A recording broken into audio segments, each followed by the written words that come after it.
Hello everyone, this is Travis Tressler, tennis instructor at Play Tennis Gainesville, and I'm here to talk a little bit about double strategy.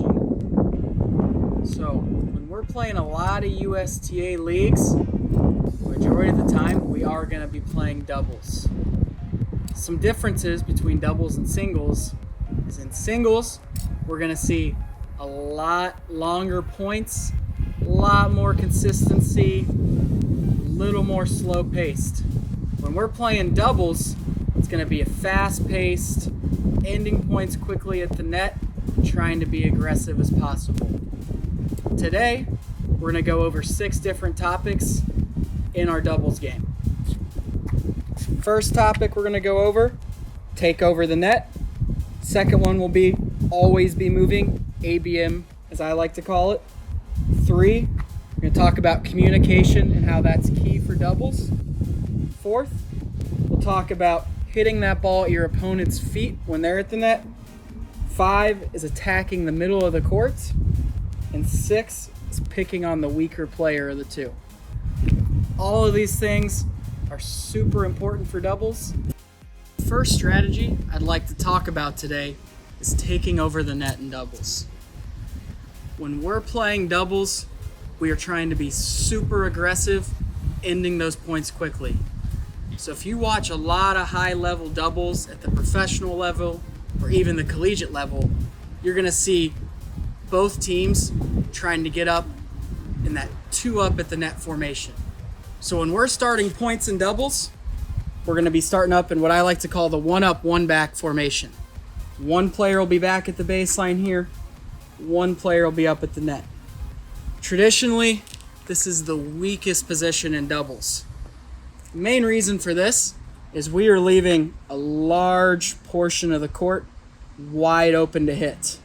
So, when you're playing, if you're back at the baseline, I would encourage you to try your best to get up into that net position and have 2 players up at the net. When you have 2 players up at the net, one, like I said earlier, you're taking away a lot of that court where they can hit to. The second reason is that you are taking time away from your opponents. They're hitting it to you and you're right up at that net to hit that ball back as quickly as possible. A good strategy to help attack the net when we're playing doubles is when you're serving, to serve and immediately run to the net. We call that the serve and volley. So if I'm the server right here, I'm going to hit my serve to the returner and I'll immediately follow that serve in to the net. That way, right off the bat, me and my partner are starting up at the net and we can end that point quickly. The second double strategy I'd like to discuss with you today is always moving. This is super important when we're at the baseline, also when we're at the net. So if I'm up at the net and my partner back at the baseline is in a rally with the other person at the baseline and they're hitting it back and forth, a lot of people have that tendency to just stand, watch that ball, watch it go back and forth. We don't want to be doing that. We want to be moving our feet and making our opponents see us.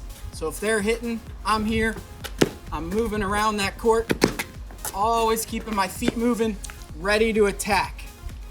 If I get that opportunity and it presents itself and I'm moving, I can get across the middle and poach that volley, or my opponent might see me out of the corner of their eye and they might miss that ball in the net, hit it long. But if they're seeing me moving, that's a good thing when I'm playing doubles. The next topic I'd like to talk about with your doubles game is communication with your partner. So just like any other team sport, we gotta be communicating with our partner so they know what's going on. Even if you've been playing with somebody for a long time and they know your movements and kind of know your game, it's still super important to communicate with them so you're on the same page. One thing that always comes up when you're playing is what to do when you get lobbed. So if I'm up at the net and a ball goes over my head, my partner is actually going to run that ball down and one of us will yell out switch. That way, when that lob goes over my head, my partner yells switch, I know to come to his side of the court and cover that half. I would also encourage you, if you're going to take a ball across the middle, say mine, say yours, talk to each other. Communication is key in doubles. The next strategy I'd like to go over when we're playing doubles is where we hit that ball when our doubles opponents are at the net. So if I see somebody up at the net, I don't want to hit that ball up high at their chest because they can attack that ball. If I'm able to, I want to try to take that ball and get it down low at their feet here. There's a couple reasons for that. First one, I already mentioned, if that ball's up high, we all like having that ball up there. If we're up at the net, we can attack and hit down on that ball and really be aggressive if it's up high. Second reason is actually the ball they hit off that low ball. So if I'm hitting it low at their feet, one, that's a lot tougher because we're going to have to get that ball up and over the net. Second reason, it's going to make that ball they hit off your shot a lot weaker. So they're going to have to pop that ball up. It's going to sit up for you or your partner, and you can be more aggressive and really try to put that ball away off their volley. Another great strategy for doubles is attacking the middle of the court. This is a great strategy no matter where your opponents are standing. So if they're in that one up, one back formation, if they have two players up back at the baseline, two players up at the net, that middle part of the court is always going to be a good target in doubles. Couple reasons for this.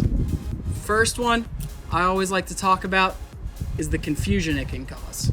So if you're hitting it down the middle here, on either side, if they're up at the net, back at the baseline, one up, one back, that's going to cause some confusion, and that team's going to have to communicate with each other and call the ball. That can lead sometimes to some easy points where neither person calls it, and they just let that ball go down through the middle. Another reason this is a good strategy is where you are hitting that ball in relation to the net. I'm sure some of you have heard this before, but on the outsides of the net, it's actually higher up. So if we're hitting in the middle, that's going to be the lowest part of the net. When we hit there, that's a good, safe shot with a lot of margin for error. The last reason this is a good shot to hit is the angles. So if you're hitting the ball down the middle, it's a lot harder for your opponents to generate angles when they're hitting that volley or ground stroke. If you start to hit that ball out wide here and they're at the baseline, that's going to open up angles. If you hit it out wide here when your opponent's at the net, that's going to open up angles as well for them on the volley. The last strategy I'd like to talk about today for doubles is hitting to the weaker player of the two. So this one sounds pretty simple, but you would be surprised how many people don't follow this simple rule. So let's use an example here.